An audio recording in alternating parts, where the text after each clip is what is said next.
Ito na po yung mga nakat nating bato. Ito na po siya.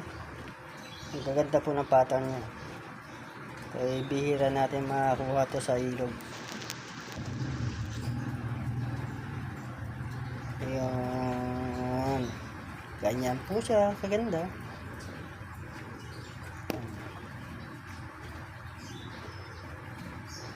Yan po ang nakat natin po sa araw na to. Ito yung napakagandang bato po.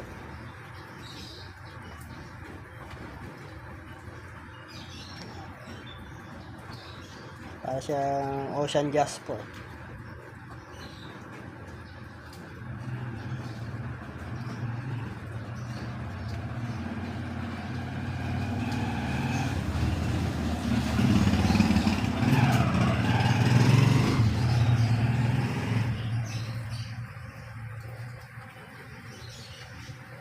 Bato po yan. Hinati-hati po natin.